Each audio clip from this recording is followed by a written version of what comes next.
Marcus Thunder Williams est arrivé sur le parking du centre médical Saint-Augustin à 22h52, terrifié à l'idée de perdre son père mourant. Mais ce qu'il a trouvé dans la neige n'était pas la mort. C'était l'acte de courage le plus bouleversant qu'il ait jamais vu. 5 minutes plus tôt, une jeune fille dormait derrière une benne à ordures, pesant peut-être 45 kilos, se cachant du froid glacial de Chicago. Mais lorsqu'elle a vu un inconnu s'effondrer à 12 mètres de là, elle n'a pas pris la fuite. Elle ne s'est pas cachée. Elle a sprinté. Ses lèvres étaient bleues à cause de l'hypothermie. Ses doigts étaient gelés. Mais ses mains étaient fermes, chaudes et rythmées, pratiquant un massage cardiaque parfait sur un homme qu'elle ne connaissait même pas. C'est pour cela que j'ai été formé. Ce sont les derniers mots qu'elle a murmurés avant de s'effondrer dans les bras de Thunder. Avant de découvrir l'incroyable trouvaille que Marcus a faite dans sa poche, prenez un moment pour vous abonner à la chaîne. Votre soutien nous aide à raconter davantage d'histoires sur les véritables héros américains que le monde a besoin d'entendre. Alors qu'il la rattrapait, un sac en plastique est tombé de son manteau en lambeaux. À l'intérieur, soigneusement scellé comme une relique sacrée, se trouvait un diplôme d'infirmière, et en dessous des factures médicales totalisant 731 000 $.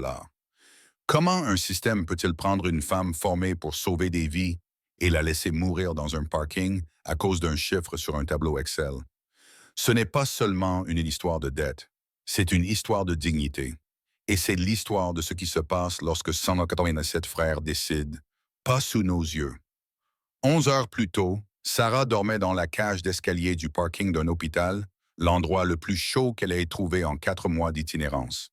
Elle n'avait pas mangé de repas complet depuis 4 jours.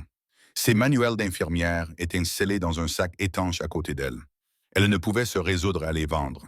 Tous les mardis et jeudis, elle marchait 5 kilomètres jusqu'à la bibliothèque publique pour lire des revues médicales afin de maintenir à jour ses compétences pour une carrière qu'elle ne pouvait plus exercer. Sa licence d'infirmière avait été suspendue 9 mois plus tôt, non pas pour incompétence ou faute professionnelle, mais pour ne pas avoir payé des frais administratifs de 850 $ qu'elle ne pouvait pas se permettre, car les agents de recouvrement saisissaient déjà le salaire d'un emploi qu'elle avait perdu. Parce qu'elle vivait dans sa voiture, car le loyer de son appartement était de 100 $. Mais elle ne touchait que 89 $ par mois après la saisie. C'était un piège parfait. Impossible de travailler sans licence. Impossible de payer les frais sans travail. Impossible d'obtenir la licence sans payer les frais. Elle avait donc cessé d'essayer. Il y a 4 mois, lorsque sa voiture a été saisie et que les agents de recouvrement ont ajouté 3 000 $ supplémentaires, Sarah s'était résignée à mourir. Pas de façon dramatique, sans laisser de mots ni de plans. Elle avait simplement décidé d'arrêter de lutter contre le froid. Le jeudi 27 janvier devait être cette nuit-là. Mais le père de Marcus Williams a eu une crise cardiaque chez lui et tout a changé. Marcus a reçu l'appel à 22h15. Ton père s'est effondré. Douleur thoracique, ambulance en route vers le centre médical Saint-Augustin. Il a enfilé sa veste Hells Angels et a roulé sur sa Harley à travers les rues verglacées, arrivant aux urgences à 22h52. Mais l'ambulance n'était pas encore là, retardée par la circulation. Marcus a donc fait les 100 pas dans le parking, fumant, guettant les gyrophares. À 23h02, il a entendu du bruit près d'une benne à ordures. Une silhouette était assise contre le mur extérieur de l'hôpital. Maigre, voûtée, vêtue d'un manteau qui avait peut-être été chaud il y a 5 hivers. Marcus a alors vu ce que la silhouette observait. Un homme d'une 60aine d'années titubait hors de sa voiture, à une douzaine de mètres de là, se tenant de la poitrine et s'effondrait lourdement sur la glace. Marcus s'est mis en mouvement. Mais la jeune fille sans abri a été plus rapide. Elle a traversé le parking en courant comme si sa vie en dépendait, s'est agenouillée à côté de l'homme effondré, et ses mains ont bougé avec une précision que Marcus a reconnue comme celle des médecins militaires. Après avoir vérifié son pouls, ses voies respiratoires et sa position, elle leva les yeux vers Marcus et sa voix trancha l'air glacial avec une autorité absolue. Appelez le 911 immédiatement. Dites-leur qu'il s'agit d'un homme d'une 60aine d'années. Arrêt cardiaque, réanimation en cours. Je veux que vous couriez à l'intérieur et que vous alliez chercher le défibrillateur à l'entrée des urgences. La boîte rouge sur le mur. Allez-y. Ce n'était pas une demande, mais un ordre. Marcus courut. Quand il revint 90 secondes plus tard avec le défibrillateur externe automatisé, elle effectuait des compressions. Un rythme parfait. Elle comptait à voix haute. 28, 29, 30, incliner la tête. Respiration artificielle. Retour aux compressions. Elle tremblait violemment à cause du froid et de l'effort, mais ses mains ne faiblissaient pas. Ouvrez-le, dit-elle sans lever les yeux. Allumez-le. Suivez les instructions vocales. Quand il dit « dégagez », assurez-vous que personne ne le touche. Marcus tâtonna avec le DAE. La machine analysa le cœur de l'homme. Choc conseillé. Chargement. Éloignez-vous. Elle leva les mains, recula, prêt. Marcus appuya sur le bouton. Le corps de l'homme fut pris de convulsions. Reprenez la RCP, ordonna le DAE. Elle se remit immédiatement à s'occuper de lui. 30 secondes plus tard, l'homme haleta, toussa. Il ouvrit les yeux. Elle vérifia son pouls et hocha la tête. Il est revenu. Vous avez bien fait. Marcus la fixa du regard. Je n'ai rien fait. Vous venez de lui sauver la vie. Elle finit par le regarder. Son visage était émacié, ses lèvres bleues, et on pouvait voir des gelures sur 3 doigts de sa main gauche, là où auraient dû se trouver des gants. Elle ne devait pas peser plus de 45 kilos. C'est pour ça que j'ai été formée, dit-elle doucement. Puis ses yeux se sont retournés et elle s'est effondrée. Marcus l'a rattrapée avant qu'elle ne touche le trottoir. Elle ne pesait rien. Le personnel des urgences s'est précipité avec un brancard pour le patient cardiaque. Une infirmière s'est approchée de la jeune fille. « Monsieur, nous devons aussi la soigner. Elle souffre d'hypothermie. » Mais quelque chose est tombé de la poche de son manteau. Cette pochette en plastique. Marcus le ramassa, vit le permis, vit les chiffres sur les papiers en dessous. Il regarda l'infirmière. « Elle est avec moi. Monsieur, elle a besoin de soins médicaux. J'ai un ambulancier dans mon club. » Marcus souleva Sarah avec précaution. Elle était inconsciente, sa respiration était faible. « Dites à mon père que je serai de retour dans 1 heure. » Raymond Williams, l'ambulance arrive. L'infirmière commença à protester, mais Marcus se dirigeait déjà vers sa moto. Il avait passé 23 ans comme délégué syndical à lutter contre les compagnies d'assurance. Il avait vu sa propre sœur mourir d'une infection évitable en 2019 parce qu'elle n'avait pas les moyens de se faire soigner après une opération. La faillite médicale l'avait tué aussi sûrement que les bactéries. Il savait exactement ce qui se passerait s'il les laissait emmener Sarah aux urgences. Il la soignerait. Puis il lui enverrait de la facture, ajoutant 50 000 supplémentaires à ses 731 000 l'enfonçant encore plus profondément dans le piège, mais pas sous sa surveillance. Marcus installa Sarah sur sa moto, enveloppée dans sa veste, et parcourut 61 km jusqu'au Great Lakes Chapter Clubhouse, dans le sud-ouest de Detroit. Il passa 3 appels pendant le trajet. Premier appel, 23h27.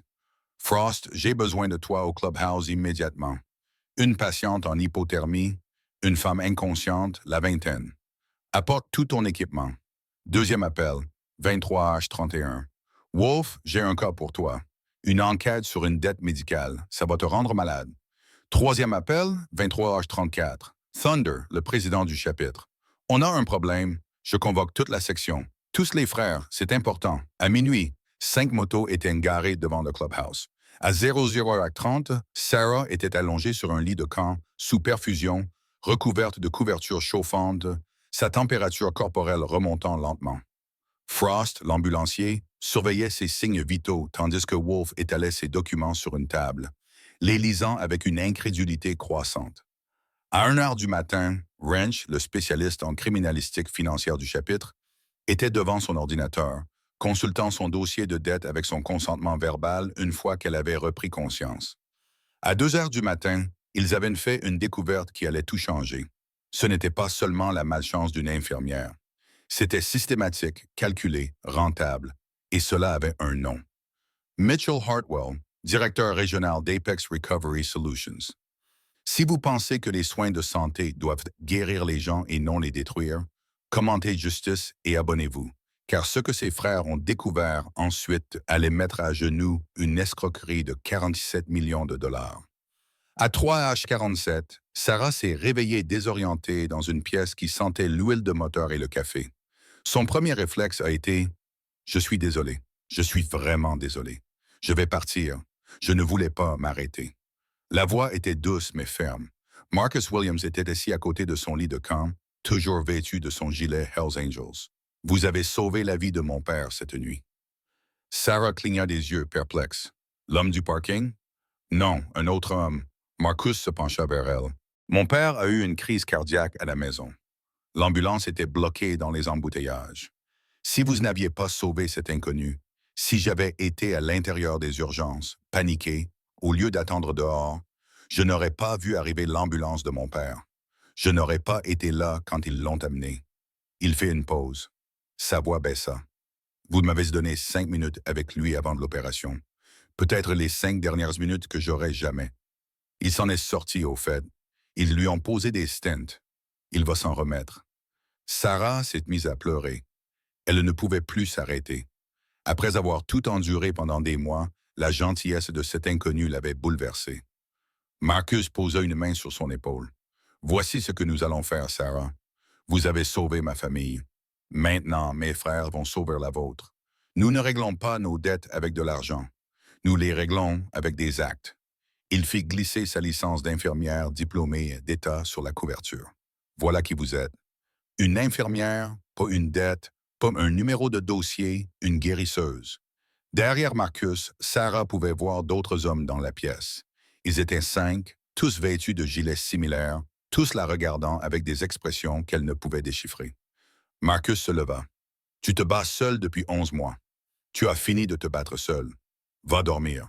Demain, nous partons en guerre. Les 72 heures suivantes prouveraient qu'il ne parlait pas au sens figuré. » Vendredi matin, 9h15. Wolf passa son premier couteau de fil. Daniel Reeves, alias Wolf, avait passé 15 ans comme enquêteur spécialisé dans les fraudes à l'assurance avant de se rendre compte que la véritable fraude se trouvait de l'autre côté du bureau. Facturation abusive, stratagème de recouvrement de créances, vampirisme financier déguisé en service de santé. L'ami de sa fille s'était suicidé à 19 ans à cause de dettes médicales. Wolf avait quitté son travail d'enquêteur d'entreprise ce jour-là et n'avait jamais regardé en arrière. Il s'était désormais spécialisé dans le démantèlement des agences de recouvrement. Il commença par le formulaire de consentement de Sarah. Elle l'avait signé à 2h30 du matin, alors qu'elle était suffisamment lucide pour comprendre ce qu'on lui demandait. Il appela ensuite son contact au bureau des archives du comté.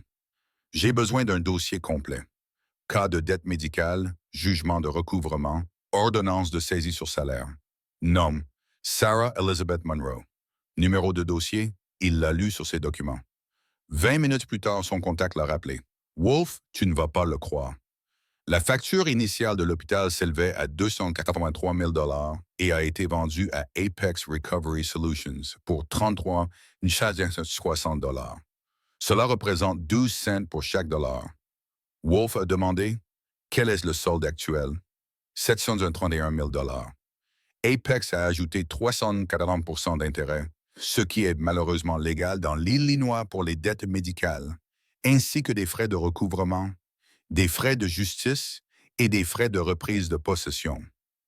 Elle a payé par prélèvement sur salaire, mais tout est parti en intérêt. Le principal n'a pas bougé. Wolf a fait le calcul dans sa tête. 731 000 $ pour une dette qu'ils ont payée 34 000 $. Ils ont déjà prélevé 77 000 $ sur son salaire. Ils ont gagné 33 000 $ et elle est sans abri. Et ce n'est même pas le pire. Son contact lui a dit qu'il y avait 47 autres cas présentant des caractéristiques identiques. Tous de jeunes professionnels de santé, tous victimes d'accidents causés par des conducteurs non assurés, tous dans la même catégorie de code de facturation. Wolf se figea. Répétez ça. 47 cas, même hôpital, même agence de recouvrement, même profil financier, jeunes diplômés, professionnels agréés, prêts étudiants maximisés, zéro actif. C'est comme si quelqu'un les visait spécifiquement. Wolf regarda Sarah qui dormait sur le lit de camp de l'autre côté du clubhouse. Puis il regarda Wrench, l'analyste financier, qui était déjà en train de lancer son logiciel de comptabilité judiciaire. « Envoie-moi la liste, » dit Wolf. Les 47, non, vendredi après-midi, Wrench avait les dossiers. Il les étala sur 3 tables. Documents imprimés, surligneurs, post-it marquant les schémas. Les anciennes habitudes de comptable avaient de la vie dure. Marcus entra à 16 heures avec Thunder. Le président de la section, Marcus Thunder Williams, avait 54 ans, était gay et avait les bras couverts de tatouages syndicaux. Il avait été délégué syndical de l'UAW dans une usine GM pendant 23 ans avant de prendre sa retraite pour diriger la section à plein temps. Sa sœur était morte à cause d'une faillite médicale. Il n'avait aucune patience pour ceux qui profitaient du système de santé. « Montre-moi », dit Thunder. Wrench désigna le premier schéma. Facturation hospitalière. Le centre médical Saint Augustine facture aux patients non assurés 380% de plus qu'aux patients assurés pour des procédures identiques. L'opération de Sarah, 167 000 $. La même opération pour un patient assuré, 44 000 $. Séjour en soins intensifs, de 19 400 $ par jour contre 3 200 $ pour un patient assuré. C'est de l'arnaque systématique. Thunder serra les mâchoires. Il facture 4 fois plus cher aux personnes les plus vulnérables. C'est encore pire, dit Wrench. La facture détaillée de Sarah comprend 67 000 $ pour des interventions qui n'ont jamais été pratiquées. Des frais fantômes. J'ai croisé ses dossiers médicaux. Frost les a obtenus avec son consentement grâce à ses relations à l'hôpital. Ces interventions n'existent pas dans son dossier. Marcus se pencha sur les documents. Ils lui ont facturé des opérations qu'elle n'a pas subies. Une anesthésie pour une intervention qui n'a pas été pratiquée. Des séances de kinésithérapie alors qu'elle était encore en soins intensifs. Des médicaments auxquels elle était allergique. C'est indiqué dans son formulaire d'admission, mais ils les facturent quand même. Wrench a ouvert un tableur. Estimation prudente, 67 000 $ de frais frauduleux. Thunder a regardé les papiers, puis Sarah qui dormait de l'autre côté de la pièce. Donc, ces soins médicaux ont coûté environ 216 000 $ et non 283 000 $. C'est encore fou pour une opération d'urgence et 8 jours de convalescence, mais au moins c'est réel. Et puis Apex a acheté ça, a ajouté Wolf. Il a posé un dossier sur la table. C'est là que ça devient criminel. Il a ouvert le dossier pour montrer des emails imprimés. Apex Recovery Solutions, directeur régional nommé Mitchell Hartwell. J'ai obtenu sa correspondance grâce à un contact dans le système judiciaire. Elle a été divulguée lors d'un précédent procès. Regardez cet email daté d'il y a 13 mois, une semaine après l'accident de Sarah. Thunder a lu à haute voix. Cible de grande valeur à Monroe, récemment diplômée en soins infirmiers, licence d'infirmière diplômée, antécédents financiers irréprochables, elle paiera. Priorité. Il savait qu'elle venait d'obtenir son diplôme. Wolf a déclaré qu'il l'avait spécifiquement ciblée parce qu'elle était une professionnelle diplômée. Voici un autre email. Lacune d'assurance confirmée. Elle est sans défense. Déposez une saisie-arrêt immédiatement après la conclusion de la vente. Marcus sentit ses mains se crisper. Ils l'ont traqué. Il y a plus. Wolf passa à un autre document. Il s'agit du manuel de formation d'Apex destiné aux agents de recouvrement. Section sur le traitement des demandes d'indemnisation des sans-abri. Citation. Le sans-abrisme est un levier temporaire. Ne réduisez pas la dette. Maintenez la pression. Une intervention familiale a lieu dans 67 % des cas dans les 6 mois. Thunder lut le document 2 fois. Sa voix était calme, ce qui était plus dangereux que s'il avait crié. Ils avaient intégré son statut de sans-abri dans leur modèle commercial. Ils comptaient dessus. Wrench dit « Regardez ce tableau de projection financière. Le cas de Sarah est répertorié avec un délai de recouvrement de 8 ans. Apex a versé 33 960 $ à l'hôpital. Ils prévoient de recouvrer 412 000 $ sur 8 ans grâce à la saisie sur salaire et aux intérêts. Marge bénéficiaire, il fait seulement 14 %. La pièce est devenue silencieuse, à l'exception du bourdonnement de l'ordinateur de Wrench. Thunder s'est dirigé vers la fenêtre et a regardé la ligne d'horizon de Detroit. Lorsqu'il s'est retourné, son expression était gravée dans la pierre. Combien d'autres? 47 confirmés. Wolf a déclaré « Tous de jeunes travailleurs de la santé, tous percutés par des conducteurs non assurés pendant leur période de transition professionnelle, tous ciblés par la division Hartwell d'Apex. » Et Hartwell Wolf afficha une photo sur son ordinateur portable.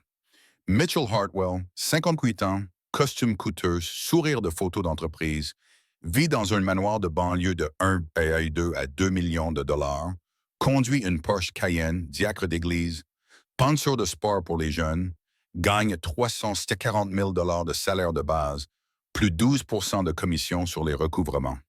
L'année dernière, sa division a rapporté 91,6 millions de dollars. Thunder fixa la photo pendant un long moment. Puis, il sortit son téléphone et passa un appel. « Oui, c'est Thunder. J'ai besoin que tu passes l'appel. Réunion d'urgence du chapitre. Tous les frères dans un rayon de 160 km. Demain à 14 heures au Clubhouse. » Il écouta, puis répondit. « Mise en danger d'enfants? Non. Pire. Destruction systématique de jeunes qui tentent de guérir les autres pour gagner leur vie. Prédation médicale. Nous avons des preuves de fraude, 48 victimes et un directeur d'agence de recouvrement qui gagne des millions grâce à cela. » Une autre pause. Combien m'en faut-il? Tous. Tous les frères que nous avons. Parce que nous ne réglons pas seulement ce problème pour Sarah. Nous détruisons toute l'opération. Il raccrocha et regarda Marcus. Ton père est stable? Oui. Je lui ai parlé ce matin. Il m'a demandé quand il pourrait remonter à moto. Marcus sourit légèrement. Je lui ai dit qu'il avait sauvé la vie d'une infirmière simplement en ayant une crise cardiaque au bon endroit au bon moment. Poétique. Thunder se tourna vers les autres. Frost, tu restes avec Sarah. Surveillance médicale, soutien psychologique quand elle sera prête à parler. Shepard. Il fit un signe de tête à Luis Ramirez, l'ancien conseiller d'orientation scolaire assis tranquillement dans un coin. J'ai besoin que tu documentes toute son histoire, son témoignage, la chronologie, tout. Nous montons un dossier juridique. Shepard acquiesça. Je serai indulgent. Elle a déjà subi suffisamment d'interrogatoires. Wolf, Wrench, continuez à creuser. Je veux tout savoir sur Mitchell Hartwell. Où il vit, où il a son compte en banque, où ses enfants vont à l'école, chaque don politique, chaque contravention. S'il a une maîtresse, je veux son nom. S'il a des comptes offshore, je veux des numéros de routage. Je m'en occupe, dit Wolf. Thunder regarda les papiers étalés sur les tables. 48 vies réduites à des numéros de dossiers et des projections de profit. Des jeunes qui s'étaient consacrés à soigner les autres, désormais systématiquement détruits par le système même qu'ils avaient essayé de servir. Il pensa à sa sœur, une femme brillante, enseignante en CE2, morte à 47 ans parce qu'une infection évitable était devenue incurable lorsqu'elle n'avait pas pu se permettre de suivre le traitement antibiotique. La faillite médicale lui avait d'abord pris sa maison, puis son espoir, puis sa vie. « Nous avons 36 heures avant lundi matin, » dit Thunder. « C'est à ce moment-là qu'Apex fera passer le cas de Sarah à la phase finale de recouvrement. Gel des avoirs, saisie prolongée, frais supplémentaires. Nous devons agir vite. » Il se dirigea vers le lit de camp de Sarah. Elle dormait toujours. La perfusion de Frost la maintenait hydratée. Des couvertures chauffantes ramenaient sa température corporelle à la normale. Des cicatrices de gelure étaient visibles sur 3 de ses doigts. Elle pesait 40 kg et avait 22 ans. Elle ressemblait à une enfant. Thunder se tourna vers ses frères. « Demain, réunion générale du chapitre. Nous voterons la mobilisation totale. Si le chapitre est d'accord, nous entrerons en guerre. Lundi matin, guerre juridique, guerre médiatique, guerre politique. Nous n'arrêterons pas tant que cette agence de recouvrement n'aura pas fermé et que chacune des 48 victimes n'aura pas obtenu justice. » Marcus se tenait à ses côtés. « Et si le chapitre vote non? » Thunder sourit, mais sans humour. « Alors je le ferai moi-même avec ceux qui voudront se joindre à moi. » Mais je ne pense pas que cela posera problème. Il avait raison. Samedi 14 heures, le parking du Clubhouse ressemblait à un rassemblement de motards.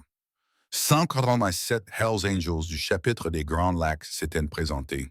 Certains avaient roulé 3 heures dans le froid glacial pour être là. Ils se pressaient dans la salle de réunion, debout, côte à côte, tous vêtus de leurs gilets. Thunder se tenait à l'avant. Derrière lui, un projecteur affichait une image. La photo de Sarah sur sa licence d'infirmière. Jeune, souriante, fière. À côté, une photo prise vendredi matin. Sarah, inconsciente sur le lit de camp, squelettique, gelée. « Voici Sarah Monroe », a déclaré Thunder. Il y a 72 heures, elle a sauvé la vie du père de Marcus alors qu'elle mourait d'hypothermie. Elle a 22 ans. Elle est infirmière diplômée. Elle a obtenu son diplôme d'infirmière avec mention il y a 14 mois. Elle voulait passer sa vie à aider les autres. Il passa à la diapositive suivante, ses factures médicales. Voici ce que le système lui a fait subir. 283 000 de facture pour une opération d'urgence après qu'un conducteur ivre l'ait percuté. Le conducteur a pris la fuite. Il n'avait pas d'assurance. L'assurance maladie de Sarah n'était pas encore activée. Il restait encore 4 jours avant qu'elle ne soit effective. L'hôpital a refusé de lui accorder une aide financière parce qu'elle était employée, même si elle n'avait pas encore reçu le moindre salaire. Diapositive suivante. Document d'Apex Recovery Solutions. L'hôpital a vendu sa dette à cette agence de recouvrement pour 12 cents par dollar. L'agence a ajouté 340 d'intérêt. Ils ont saisi 75 de son salaire avant même qu'elle ne touche son premier chèque. Ils ont saisi sa voiture. Ils ont fait suspendre sa licence d'infirmière lorsqu'elle n'a pas pu payer les frais administratifs de 850 dollars.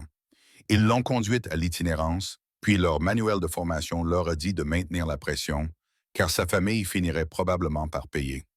La salle était silencieuse. Thunder passa à la diapositive suivante. La photo de Mitchell Hartwell. C'est l'homme qui dirige la division qui l'a prise pour cible. Mitchell Hartwell gagne 340 000 par an plus 12 de commission sur les recouvrements. Sa division a gagné 86 millions de dollars l'année dernière, en faisant cela à de jeunes travailleurs de la santé. Nous avons identifié 47 autres victimes, toutes suivant le même schéma. Toutes sont de jeunes infirmières, ambulancières, techniciennes médicales, toutes touchées pendant une transition professionnelle. Toutes ont été spécifiquement ciblées parce qu'elles sont des professionnels diplômés qui feront tout pour conserver leur qualification. Il se tourna vers l'Assemblée. Je demande un vote sur la mobilisation totale de l'association, une enquête judiciaire, une couverture médiatique, un plaidoyer politique, le soutien de la communauté. Nous n'arrêterons pas tant qu'Apex Recovery Solutions n'aura pas été fermé et que chacune de ces 48 victimes n'aura pas obtenu justice.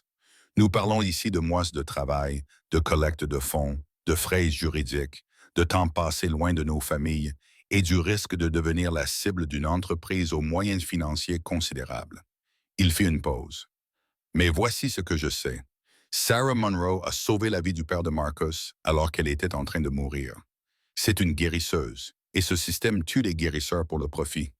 Si nous ne défendons pas les gens comme elle, les jeunes qui essaient d'aider les autres, alors pourquoi diable portons-nous ces gilets? La pièce resta silencieuse pendant 3 secondes. Puis Frost se leva. Je suis partant. Wolf se leva. Partant, Wrench se leva aussi. Un par un, tous les hommes dans cette pièce se levèrent. Pas un seul ne refusa. 187 hommes votèrent avec leurs pieds. Thunder regarda Marcus. Marcus pleurait. Très bien alors, dit Thunder doucement. Allons sauver une infirmière et briser un système. Lundi matin, 6 heures, Wolf et Wrench se sont garés sur le parking du St. Augustine Medical Center dans une berline banalisée. Pas leur moto. Ils portaient des chemises boutonnées, des pantalons et des mallettes. Ils ressemblaient à des experts en assurance ou à des administrateurs d'hôpital. C'était le but. Le stéréotype veut que les Hells Angels se présentent en force, vêtus de cuir et de chrome, intimidants par leur simple présence. Mais Wolf avait appris quelque chose en 15 ans d'enquête sur les fraudes. Le vrai pouvoir ne réside pas dans l'apparence dangereuse. Il réside dans le fait d'avoir l'air d'être à sa place. Il franchit l'entrée principale comme s'il l'avait fait 1000 fois. Wolf fit un signe de tête au gardien de sécurité. George Sullivan, 58 ans, terminait son service de nuit. Wolf avait appelé à l'avance. George les attendait. La salle de conférence B est libre, dit George à voix basse. Il reste 15 minutes avant la fin du service. Vous serez tranquille. Merci, répondit Wolf. Ils s'installèrent dans la salle de conférence avec leur ordinateur portable, leurs documents et leur matériel d'enregistrement. À 6h20, le docteur Patricia Chen arriva, encore vêtue de sa blouse de travail après son service de nuit. Elle s'assit en face d'eux, épuisée. « Je ne suis pas censé vous parler. »« Nous le savons, » dit Wolf. « Tout ce que vous direz restera confidentiel, sauf si vous donnez votre accord.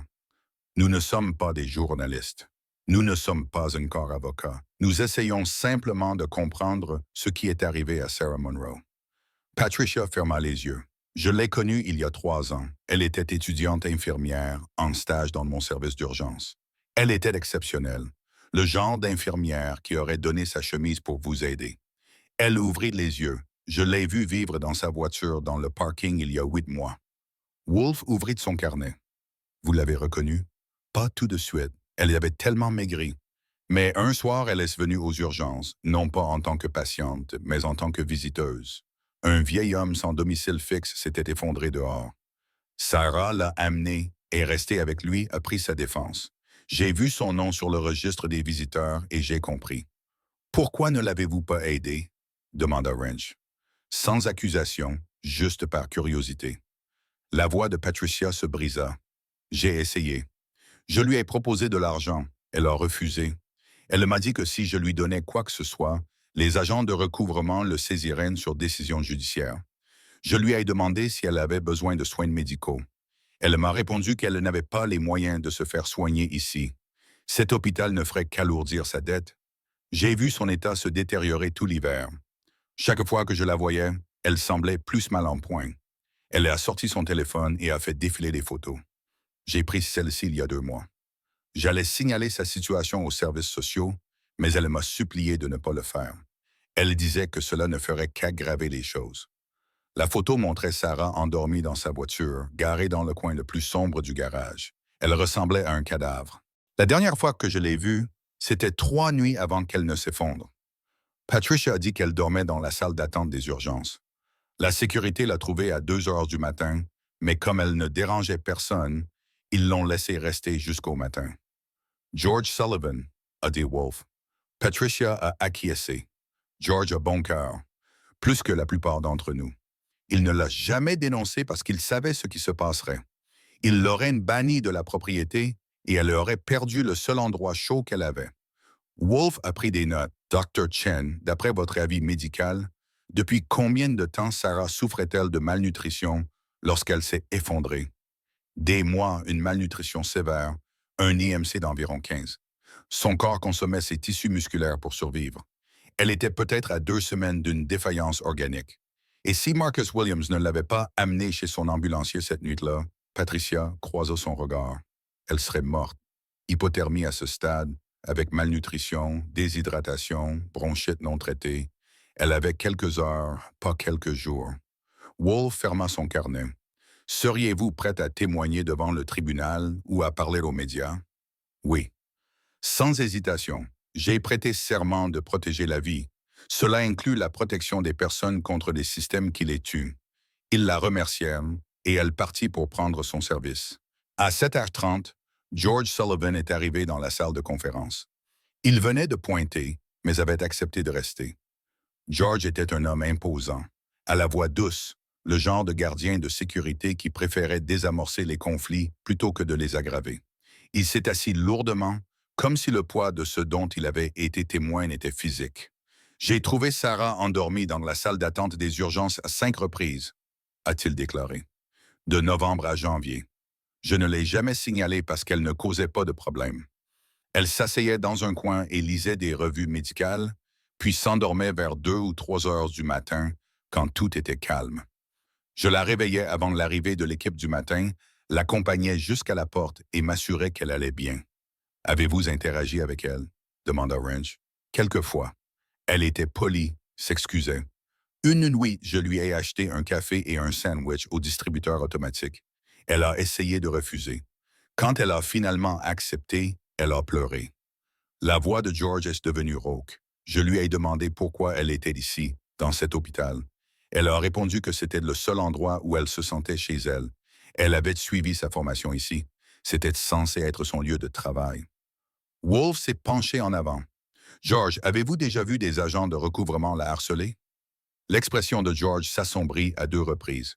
Il y a 4 mois et il y a 6 semaines, les 2 fois dans le hall principal pendant les heures de visite, 2 hommes en costume, ni agents de sécurité, ni personnel hospitalier.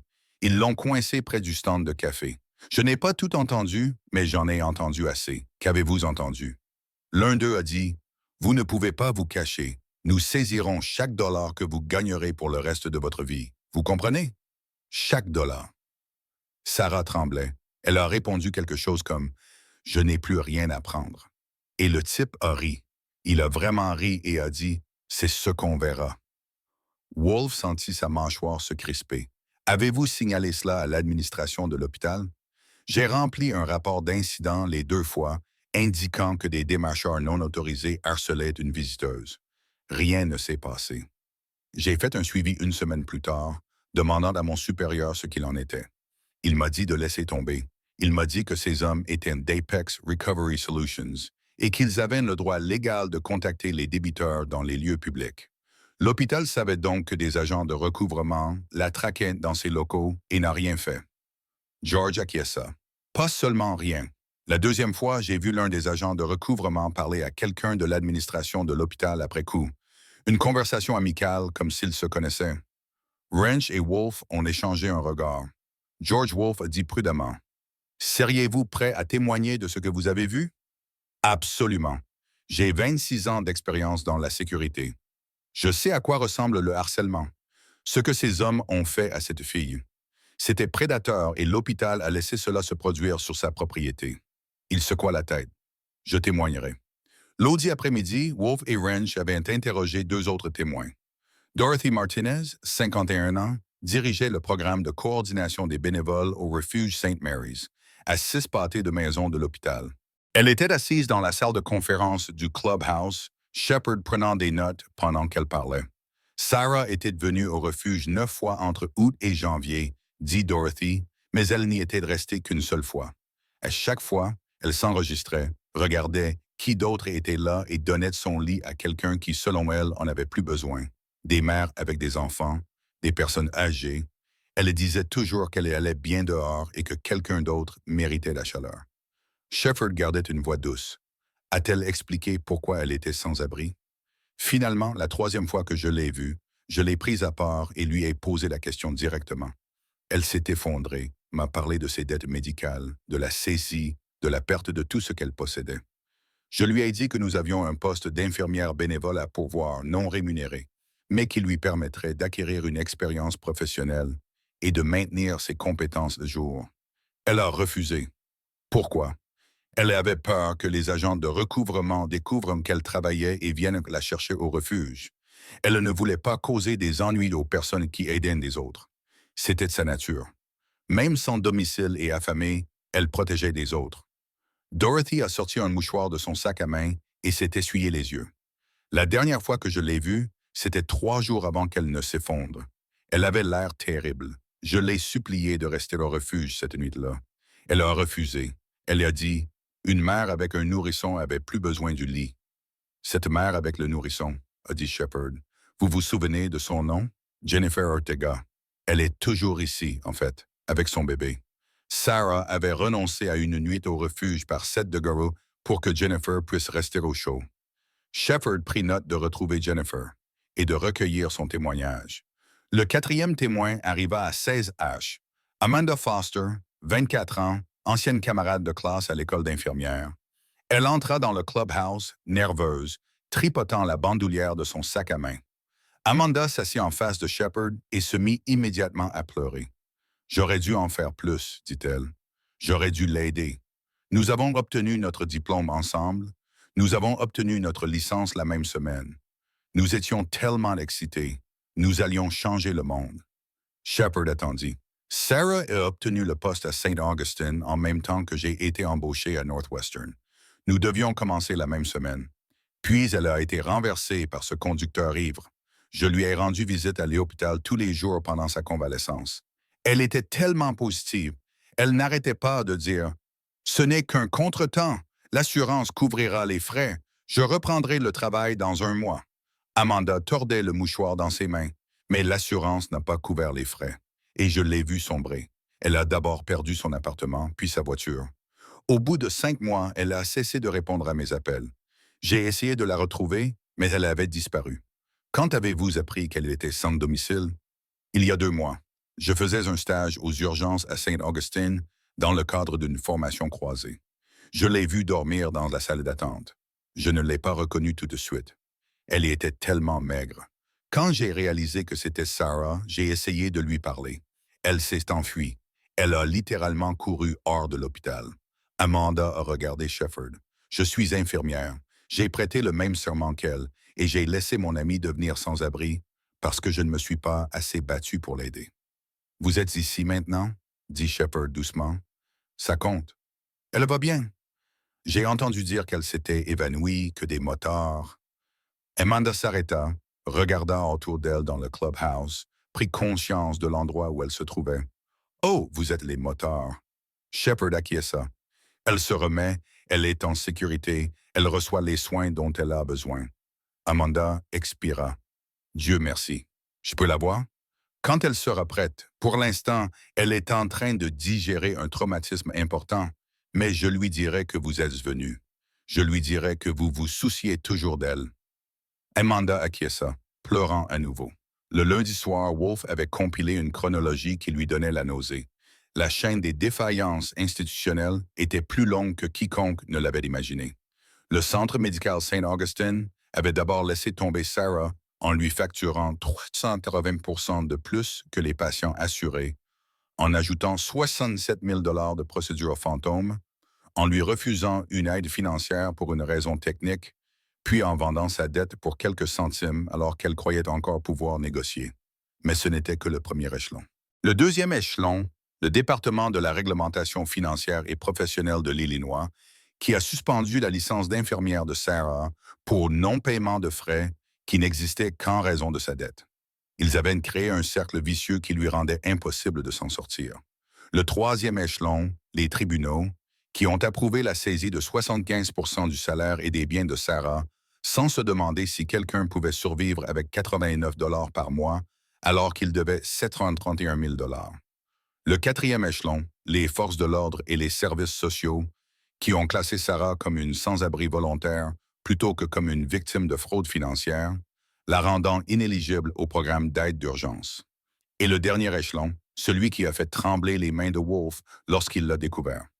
La législature de l'État de l'Illinois avait adopté en 2019 une loi défendue par le sénateur Richard Pierce qui classait les dettes médicales comme des dettes prioritaires, permettant aux agences de recouvrement de contourner les protections normales en matière de faillite.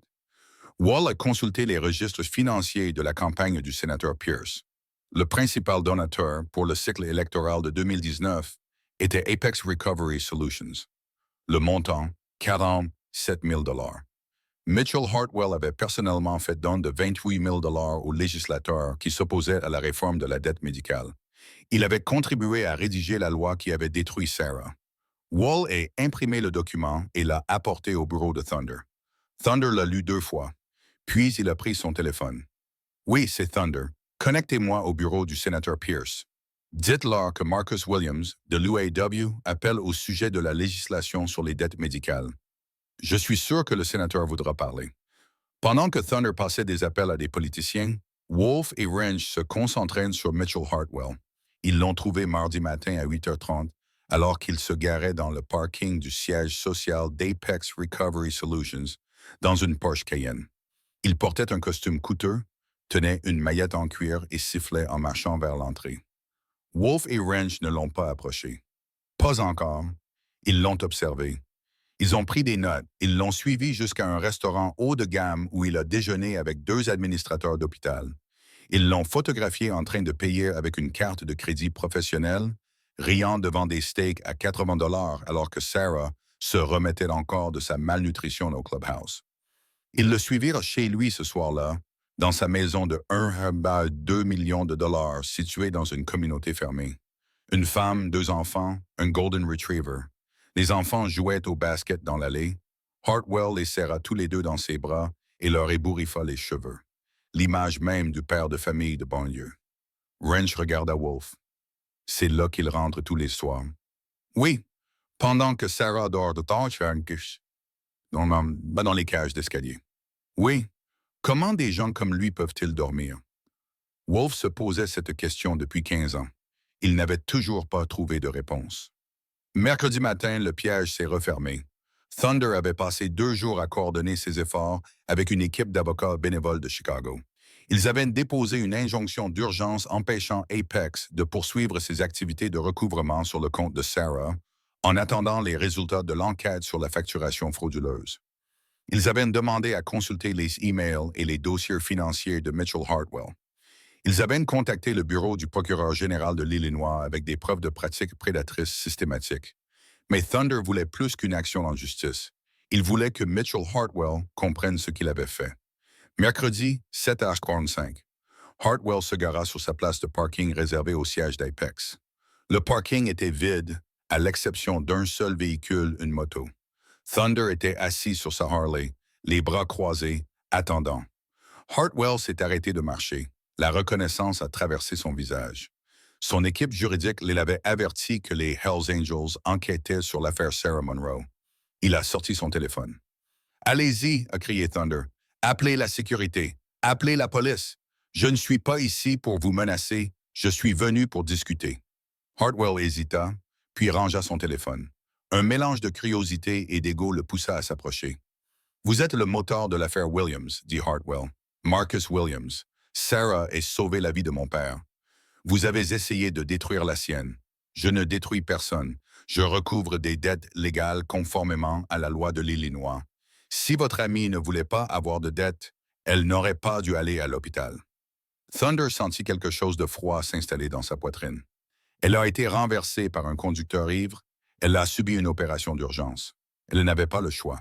Tout le monde a le choix. Elle aurait pu négocier. Elle aurait pu déclarer faillite. Elle aurait pu... Elle a tout essayé. Votre entreprise a bloqué toutes les options. Vous l'avez traquée spécifiquement parce qu'elle était infirmière diplômée. L'expression de Hartwell ne changea pas. Nous poursuivons les cas à forte valeur ajoutée. C'est le business. Elle vivait dans une cage d'escalier. Vous le saviez. Votre manuel de formation qualifie le sans-abrisme de levier temporaire. Je ne rédige pas les politiques. Je les applique. Thunder sortit son téléphone.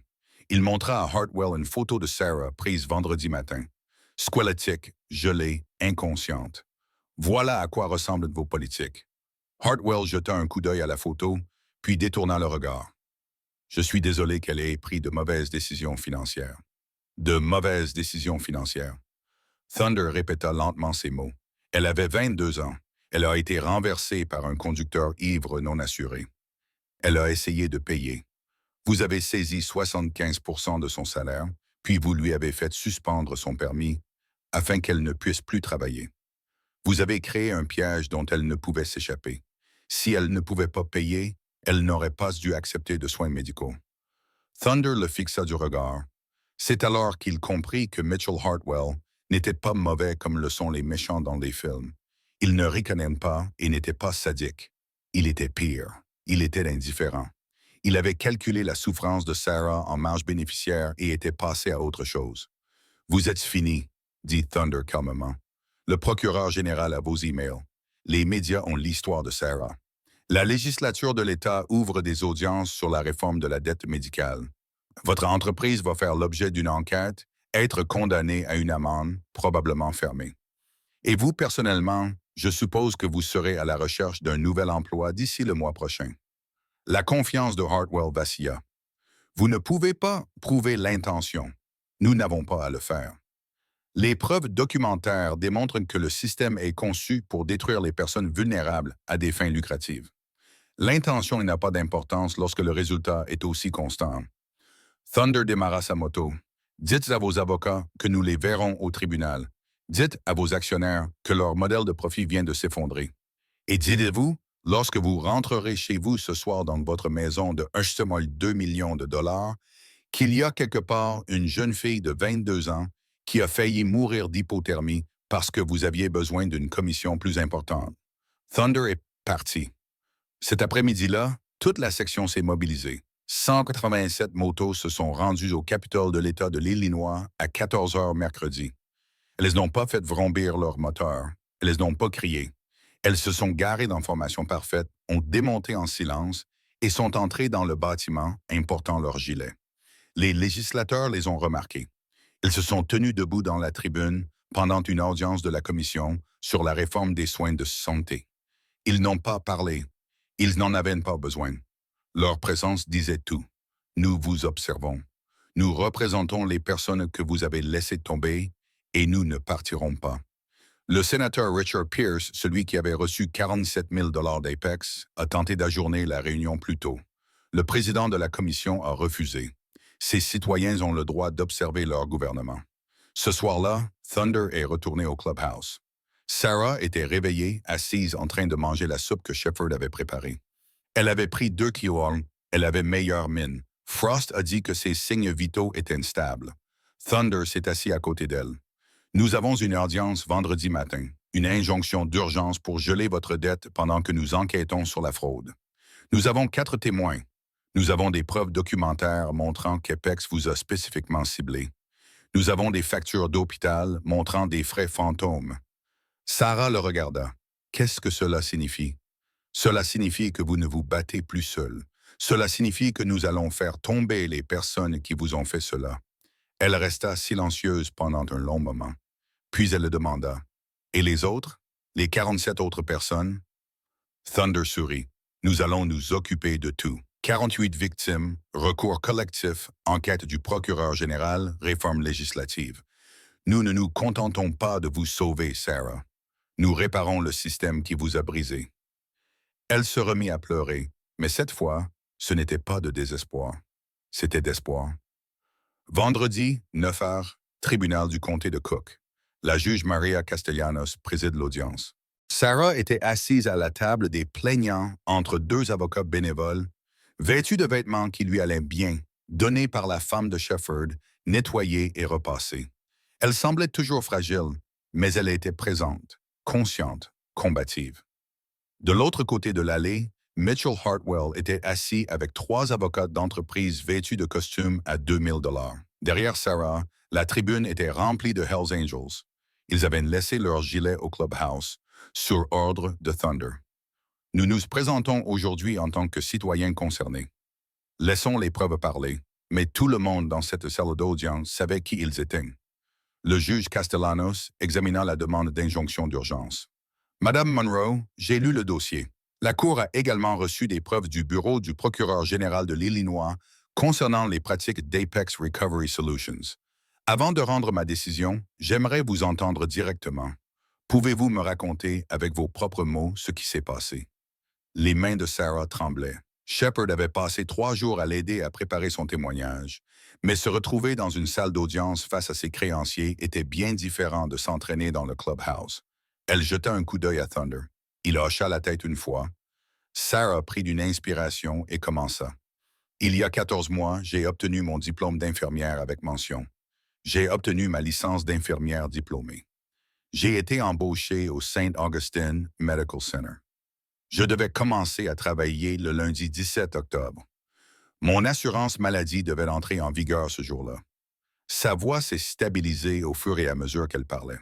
Le jeudi 13 octobre, 4 jours avant ma première journée de travail, je me rendais en voiture à la réunion d'orientation lorsqu'un conducteur ivre a grillé un feu rouge et m'a percuté. Il a pris la fuite. J'avais une rupture de la rate, une fracture du bassin et une hémorragie interne. J'avais besoin d'une intervention chirurgicale d'urgence. Elle a regardé le juge. Je me suis réveillé 8 jours plus tard. L'hôpital m'a sauvé la vie. Je leur en suis reconnaissante. Mais lorsque la facture est arrivée, d'un montant de 283 000 $, je n'ai pas pu la payer. Mon assurance n'était pas encore active. L'hôpital a déclaré que je n'avais pas droit à une aide financière parce que j'avais un emploi, même si je n'avais pas encore commencé à travailler et n'avais reçu aucun salaire. Sarah a sorti ses documents. J'ai essayé de négocier un plan de paiement. Ils m'ont proposé 400 700 $ par mois. Mon salaire d'infirmière aurait été de 400 $ par mois après impôt. Je ne pouvais pas payer plus que ce que je gagnais. L'hôpital a vendu ma dette à Apex Recovery Solutions 73 jours plus tard. Apex a ajouté 340 % d'intérêt. Ils ont déposé une demande de saisie sur salaire avant que mon premier salaire ne soit versé. Ils ont pris 75 % de mon salaire. Je ramenais 39 $ par mois à la maison. Mon loyer était de 100 $. Sa voix s'est brisée, mais elle a continué. J'ai perdu mon appartement au bout de 2 mois. J'ai vécu dans ma voiture pendant 7 mois. Puis, ils ont saisi ma voiture et ajouté 3 400 $ de frais. Je ne pouvais pas payer les frais de renouvellement de ma licence car je n'avais aucun revenu. Ils ont suspendu ma licence d'infirmière. Sans ma licence, je ne pouvais pas travailler. Sans travail, je ne pouvais pas payer les frais. Sans payer les frais, je ne pouvais pas récupérer ma licence. Sarah regarda Mitchell Hartwell droit dans les yeux. Je suis sans domicile depuis 11 mois. J'ai essayé d'obtenir de l'aide. L'aide financière de l'hôpital m'a rejeté. Le tribunal des faillites m'a rejeté. L'aide de l'État m'a rejeté. J'ai récolté 12 000 sur GoFundMe. Et Apex les a saisis par décision de justice. Ils les ont affectés aux frais et non à la dette réelle. Elle s'est retournée vers le juge. Il y a 3 semaines, je dormais dans la cage d'escalier du parking d'un hôpital parce qu'il y faisait plus chaud qu'à l'extérieur. La température était de mai 11 degrés. Je n'avais pas mangé de repas complet depuis 4 jours. J'étais prête à mourir. J'avais décidé que jeudi soir serait ma dernière nuit. La salle d'audience était silencieuse. Puis un homme s'est effondré dans le parking. Crise cardiaque. J'ai couru pour l'aider. J'ai pratiqué la RCP. Je lui ai sauvé la vie. Puis je me suis effondré à cause de l'hypothermie et de la malnutrition. La voix de Sarah s'est réduite à un murmure. Si Marcus Williams ne m'avait pas rattrapé, si ses amis ne m'avaient pas aidé, je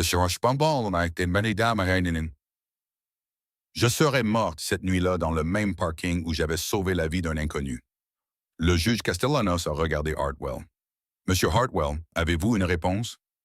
L'avocat principal de Hartwell s'est levé. Votre honneur, bien que nous compatissions à la situation de Madame Monroe, Apex Recovery Solutions a agi dans le respect total de la loi de l'Illinois. Le taux d'intérêt, la saisie sur salaire et les procédures de recouvrement étaient tous légalement autorisés.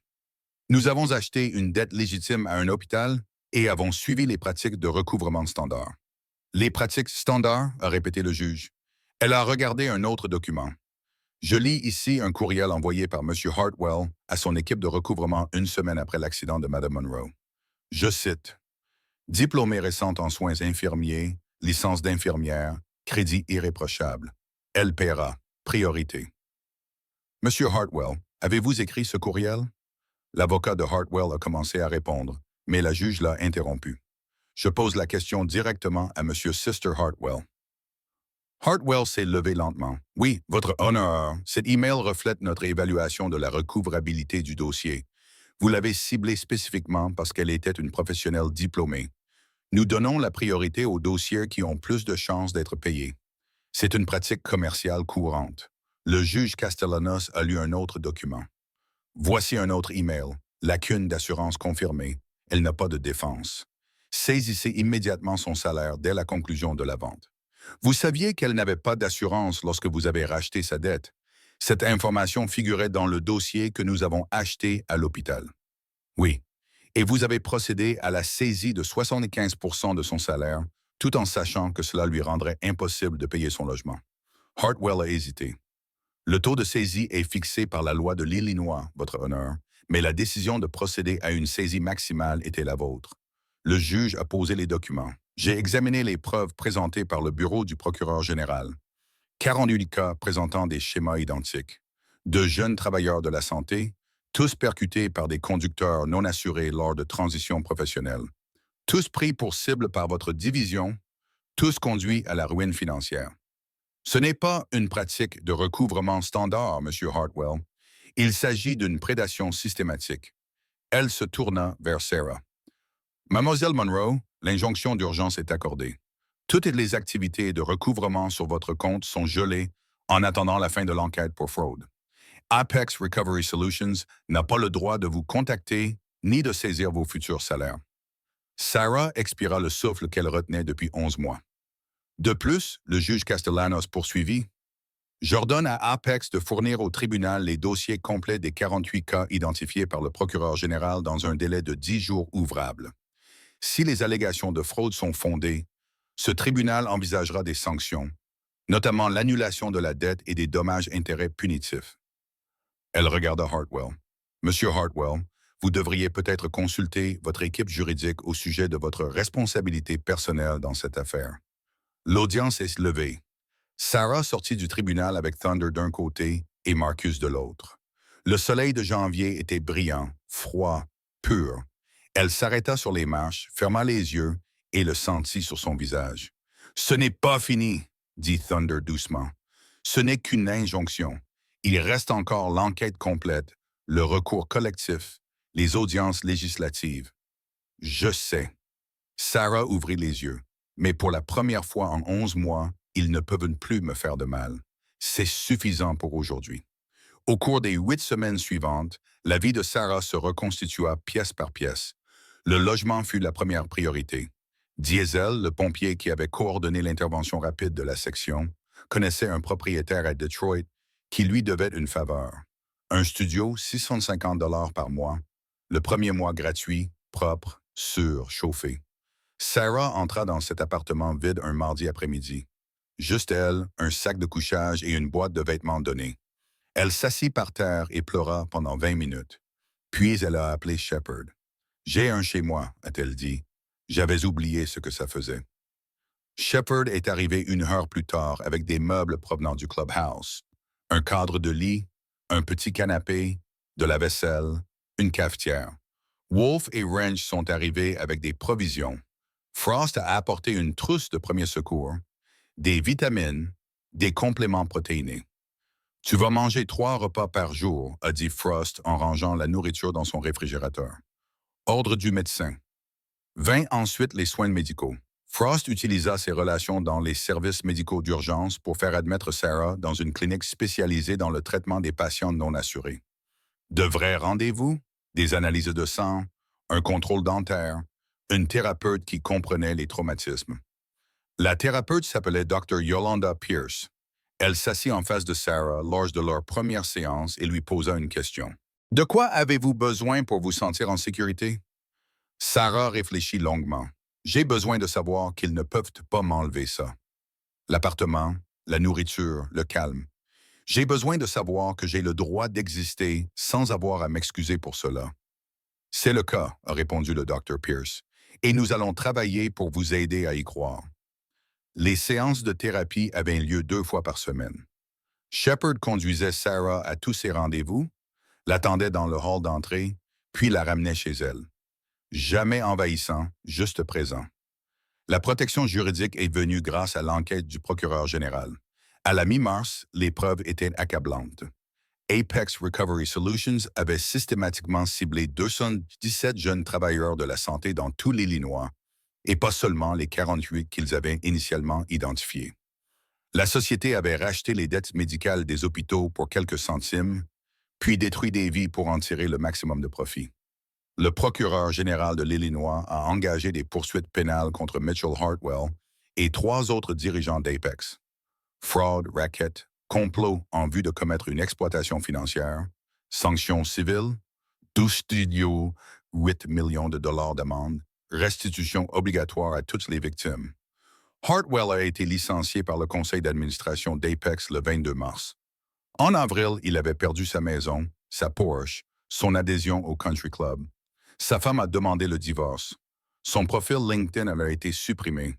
Thunder a annoncé la nouvelle à Sarah autour d'un café au Clubhouse. La réaction de Sarah l'a surpris. « Je ne suis pas contente. Non, je voulais qu'il comprenne ce qu'il avait fait, qu'il éprouve des remords, qu'il change. » Elle remua son café. « Mais il n'a pas changé. Il a juste tout perdu comme moi. Ce n'est pas justice. C'est juste de la vengeance. » Thunder réfléchit. « Peut-être, mais cela signifie qu'il ne pourra plus faire ça à quelqu'un d'autre. C'est déjà ça. » Sarah acquiesça silencieusement. En avril, Sarah était prête à affronter l'hôpital. La fraude à la facturation du St. Augustine Medical Center était plus difficile à prouver au pénal. L'hôpital affirmait que sa structure tarifaire était légale, mais simplement contraire à l'éthique. Mais la pression publique montait. Wrench avait transmis l'histoire de Sarah à un ami journaliste du Chicago Tribune. Le reportage d'investigation fit la une. Comment une infirmière sans domicile fixe a révélé une escroquerie de 47 millions de dollars dans le domaine médical. La réputation de l'hôpital s'effondra du jour au lendemain. Les donateurs menacèrent de retirer leur financement. Les étudiants en médecine boycottèrent leur programme de résidence. Le conseil d'administration a convoqué une réunion d'urgence. Il a proposé à Sarah un accord à l'amiable, l'annulation totale de sa dette, des excuses et 100 000 dollars pour préjudice moral. Sarah était assise dans le bureau de Thunder, en train de lire l'offre d'accord. « Que pensez-vous que je devrais faire? »« C'est votre choix, » a répondu Thunder. « Mais je vais vous dire ce que j'en pense. Les accords à l'amiable s'accompagnent d'accords de confidentialité. Si tu acceptes leur argent et que tu signes cet accord, Tu ne pourras plus parler de ce qui s'est passé. Tu ne pourras plus témoigner. Tu ne pourras plus aider les 47 autres victimes. Tu ne pourras plus militer pour les changements systémiques qui empêcheraient que cela arrive à une autre Sarah. Elle le regarda. Et si je n'accepte pas l'accord, alors nous continuerons à nous battre. Recours collectif, audience législative, couverture médiatique. Cela prendra des mois, voire des années. Ce sera épuisant, mais cela pourrait réellement changer quelque chose. Sarah pensa aux autres victimes. De jeunes infirmières, ambulanciers, techniciens médicaux, tous pris au piège dans le même système qui avait tenté de la tuer. Elle pensa à la prochaine étudiante en soins infirmière de 22 ans qui obtiendrait son diplôme avec mention et rêverait d'aider les gens, mais dont un seul accident détruirait tout. Elle poussa l'offre de règlement sur le bureau de Thunder. Dites-leur non, nous nous battrons. Le mois de mai apporta la première grande victoire. La législature de l'État de l'Illinois présenta le Medical Debt Fairness Act, loi sur l'équité des dettes médicales. Le sénateur Richard Pierce, celui qui avait accepté de l'argent d'Apex, tenta de le bloquer. Son opposition dura exactement un jour avant qu'il ne soit confronté à 187 Hells Angels debout en silence dans la galerie du Capitole. Le projet de loi fut adopté par 94 voix contre 12. Disposition clé. Les intérêts sur les dettes médicales sont plafonnés à 6 contre 340 auparavant. Les hôpitaux doivent facturer les patients non assurés au même tarif que les patients assurés. Les licences professionnelles ne peuvent être suspendues pour des dettes non liées à la conduite professionnelle. La saisie sur salaire pour dette médicale est limitée à 15 du revenu contre 75 auparavant. Programme de soins caritatifs obligatoire pour les patients dont les revenus sont inférieurs à 400 du seuil de pauvreté fédérale. Sarah a témoigné lors de l'audience législative vêtue de sa vieille blouse d'infirmière, avec sa licence d'infirmière suspendue épinglée sur la poche. Elle a parlé pendant 8 minutes, sans notes, juste son histoire.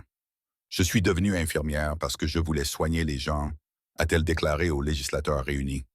Le système qui est censé soutenir les travailleurs de la santé m'a presque tué pour ce choix. Si nous ne réparons pas ce système, nous continuerons à perdre des infirmières, des ambulanciers, des médecins, tous ceux qui consacrent leur vie à soigner les autres. Est-ce le système de santé que vous voulez? La salle a éclaté en applaudissements. Le président de la commission a dû rappeler l'ordre à 3 reprises. Le projet de loi a été adopté par les 2 chambres en moins de 2 semaines. Le gouverneur l'a promulgué le 1er juin. Sarah se tenait aux côtés de Thunder lors de la cérémonie de signature. Le gouverneur lui a remis le stylo qu'il avait utilisé. « Tu as changé la loi », a déclaré Thunder après coup. « Nous l'avons changé », a corrigé Sarah. « Vous, moi, 187 frères, 47 autres victimes, tous ceux qui pensaient que c'était injuste. » C'est ainsi que les systèmes s'effondrent.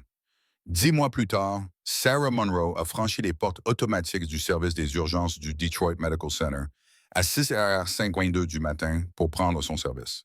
Elle portait une blouse propre, son nouveau badge d'infirmière diplômée d'État accroché à sa poche, son nom brodé sur la poitrine. S. Monroe, RN, BSN. Elle travaillait ici depuis 6 mois. Frost avait demandé une faveur au directeur des urgences, qui avait jeté un coup d'œil au dossier scolaire de Sarah et l'avait embauchée immédiatement. Le travail était difficile. Les gardes de nuit, les cas traumatiques, la pression constante des décisions de vie ou de mort à prendre toutes les heures. Sarah adorait chaque minute de son travail. À 7h15, l'infirmière responsable a donné l'alerte. Arrêt cardiaque, salle de traumatologie 3. Sarah a attrapé le chariot d'urgence et s'est précipitée. Le patient était un jeune homme d'une 20aine d'années, victime d'un accident de moto, avec de graves blessures internes. Son frère se tenait dans un coin, vêtu d'un gilet des Hells Angels. D'après les écussons, il s'agissait de la section de l'Ohio. Son visage était figé par la terreur. Sarah a travaillé avec son équipe. Compression thoracique, médicaments, défibrillation. Le moniteur affichait un rythme irrégulier, puis plat, puis irrégulier à nouveau. Elle a continué, comptant les compressions, demandant des fournitures, lisant le rythme.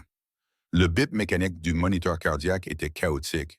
Puis, après 6 minutes de RCP, le moniteur s'est stabilisé sur un rythme régulier.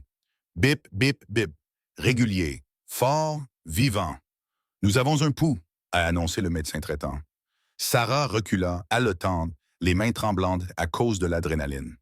Le patient était stable, vivant. Ils avaient gagné cette bataille. Le frère, dans un coin, pleurait. Il regarda le badge de Sarah, puis le regarda à nouveau. Attendez, Sarah Monroe, l'infirmière de Chicago. Elle acquiesça, encore essoufflée. Vous êtes une légende, madame. Ma section lit votre histoire aux candidats potentiels. C'est pour cela que nous nous battons. Il s'essuya les yeux. Vous venez de sauver la vie de mon frère. Vous avez sauvé votre propre vie.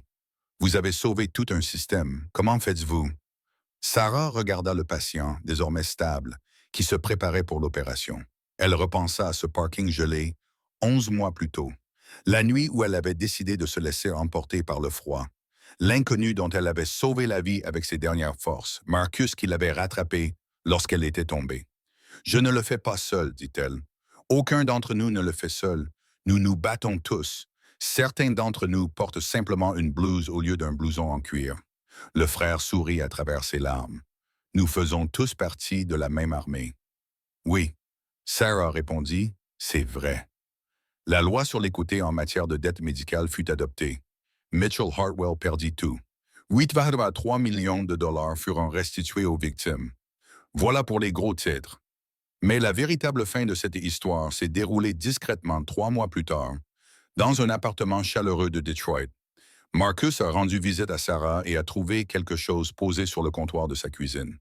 Ce n'était pas sa nouvelle licence d'infirmière. C'était l'ancienne, celle qui avait été suspendue et qu'il avait trouvée dans la neige cette nuit-là. « Pourquoi la garder ?» a-t-il demandé. « Tu as une nouvelle vie maintenant. » Sarah a souri, un sourire gagné à travers le feu et la glace. « Je la garde parce que je ne veux jamais oublier. Je veux me souvenir que lorsque le gouvernement m'a laissé tomber, lorsque l'hôpital m'a rendu sans abri et lorsque le monde m'a ignoré, une personne s'est arrêtée. Pour ceux qui regardent, nous jugeons souvent un livre à sa couverture. Nous voyons des vestes en cuir, des tatouages et des moteurs vrombissants, et nous avons peur. Mais parfois, les personnes qui ont l'air les plus dures sont les seules à être assez douces pour se soucier des autres. Sarah Monroe n'est pas en vie aujourd'hui à cause d'un procès. Elle est en vie parce qu'un homme a choisi de ne pas s'en aller. La vie est fragile. Alors, s'il vous plaît, soyez celui qui s'arrête. Soyez celui qui tend la main. Parce que parfois, la justice ne se rend pas dans une salle d'audience. Elle arrive sur 2 roues avec le rugissement de 200 moteurs et une simple promesse. Nous prenons soin des nôtres. Merci d'avoir regardé. Partagez ceci si vous croyez que la gentillesse est toujours la force la plus puissante sur Terre.